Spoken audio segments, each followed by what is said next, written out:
As this PC is rising, I do have to say thank you to ASUS and Nvidia for sponsoring this video.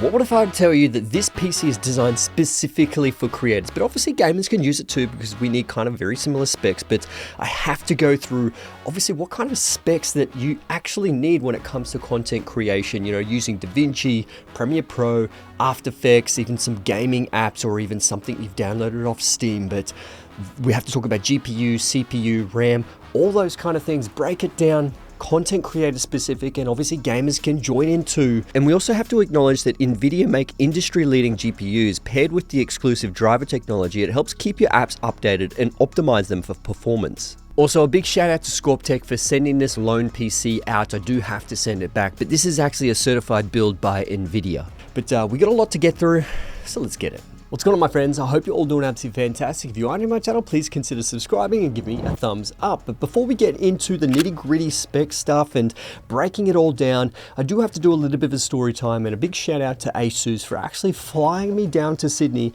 so I could do a little bit of a talk in front of some incredibly talented photographers, some videographers, streamers and gamers. Like, oh my god, there was so much talent in the room. It made me feel terrible standing up there trying to give a talk to them because they probably knew far more than I did when it comes to PCs. But it was incredible because it was down in Sydney. It was the Vivid Light Festival. I don't know if you guys have ever seen the Vivid Light Festival, but oh my god, that's incredible. First time I've ever been down to Vivid, and the light show is insane.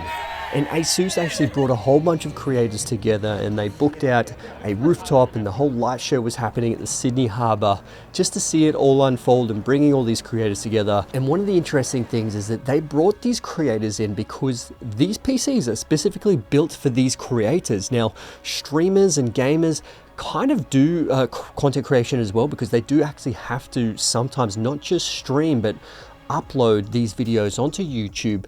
But the specs are very similar when it comes to gaming, so it definitely does help with their workflow as well. But you know, photographers and videographers, we all know we do still have to create short form content on TikTok, on Instagram Reels, YouTube Shorts, and even YouTube long form videos like this. So it actually suits a pretty large demographic when you think about it. Now, just before we break down all the individual components of what, you know, the GPU, CPU, motherboard, RAM, and all those kind of things actually do when it comes to content creation and how it's going to affect your performance, for all you gearheads out there, we're going to be checking out the specs of this PC that actually was loaned to me. So this thing is pretty cool.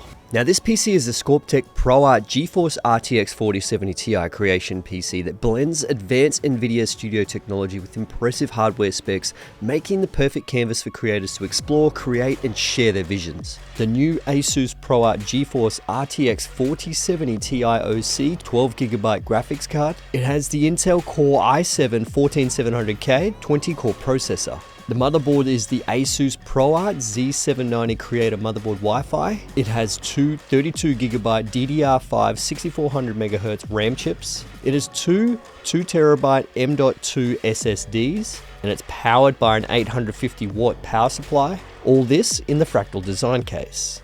Now, the GPU is the graphics processing unit. Essentially, this takes care of a lot of the processing when it comes to the graphics. Like, let's say in Premiere Pro, when you stack a whole bunch of adjustment layers and you're trying to render out a whole bunch of different adjustment layers with color grading on top, that can get GPU intensive. And this is where you can go directly into your project settings with Premiere Pro and select the GPU acceleration CUDA. So essentially, this just uses your graphics card instead of the CPU to try and process all this extra information, specifically when it comes to, you know, rendering and playback and all those kind of layering and stuff that you've got on your timeline. And the great thing is that Nvidia have actually worked with Adobe to try and make things a lot more smoother when it comes to, you know, video content creating. So your ideas are accelerated by NVIDIA Studio, taking your creative projects to the next level with NVIDIA Studio. Now, it's powered by the new dedicated hardware ProArt GeForce RTX 40 series that unlocks unmatched performance with the 3D rendering, video editing, and graphics design. You can experience feature-rich RTX accelerations in top creative apps like Premiere Pro or DaVinci, with world-class NVIDIA Studio drivers engineered to provide maximum stability, and a suite of exclusive tools that harness the power of RTX for AI-assisted creative workflows. Also, when it comes to the GPU, scrubbing through your timeline makes a massive difference. Like essentially, if you have 8K footage and you try and scrub through, or at least press play, it could be really jittery, and that's where you have to turn down the resolution to very, very low.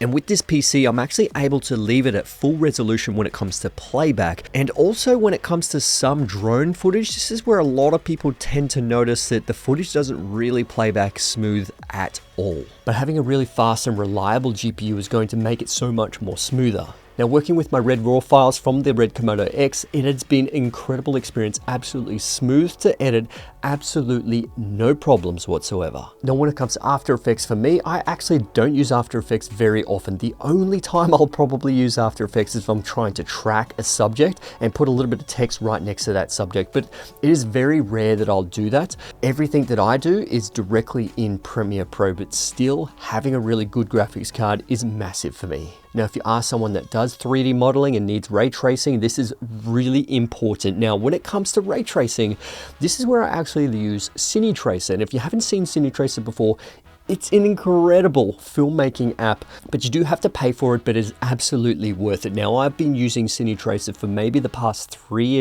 over 3 years, and this is how I actually do my storyboarding when it comes to my commercials, because it actually allows me to design a full world and place lights in specific locations, but it will actually render the shadows perfectly to where I actually place those lights on my character, on the walls, on the very specific item I put there. It'll actually replicate real life shadows directly how it would actually be replicated in the real world. Now, with the basic requirements, Premiere Pro actually recommends the very minimum of 2 GB of GPU memory, whereas actually when you want to try and get the best performance out of your PC, having about 4 to 6 GB at least will give you some really good performance. But this 4070 Ti actually has 16 GB of video RAM, so this is more than sufficient for what you actually need for Premiere Pro.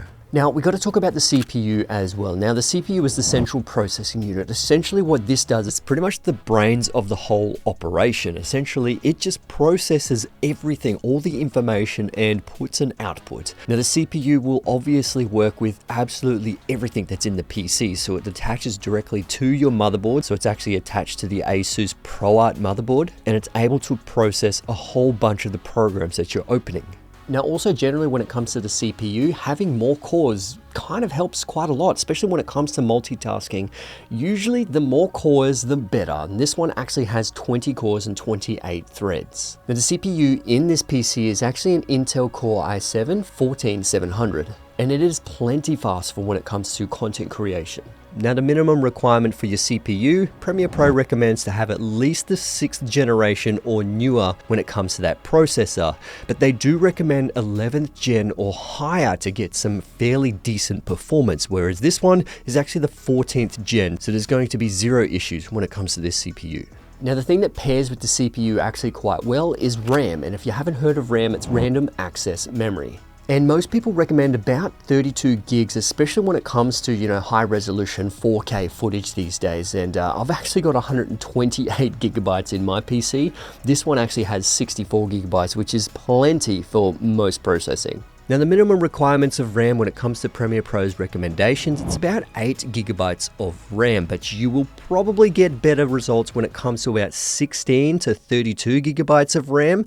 32 gigabytes and higher is probably more recommended, specifically with all the 4K footage that we have in our modern day cameras. But this PC that I've got specifically has two 32 gigabyte RAMs, so I've got 64 gigabytes of RAM total. And most motherboards these days will generally allow you to have maybe 4 slots in there. And with the ProArt Z790 Creator Wi-Fi version, it actually has 4 slots for DDR5 cards. Now, I think one of the biggest things about the ProArt motherboard is that it actually has a 10G Ethernet port. Now, this is really important, especially if you do have a NAS system. And I do have to be completely honest, I don't actually have a NAS system, mainly for the fact that I don't actually have anyone working with me. I don't have an editor. I don't usually create content too much on the road. And if I do create content on the road, it's very small Instagram stuff. It's nothing major. But the biggest benefit about having a NAS and a 10G Ethernet port is that you can pretty much access your files so much faster. And especially if you are accessing a whole bunch of large files, it's going to be absolute streamless and you can pretty much edit directly off that. Now, talking about NAS systems, internal storage is something that needs to be considered as well. And this actually has 4 terabytes of internal storage. It's got a dual 2 terabyte cards inside the actual PC itself, which gives you 4 terabytes of space, which is pretty incredible.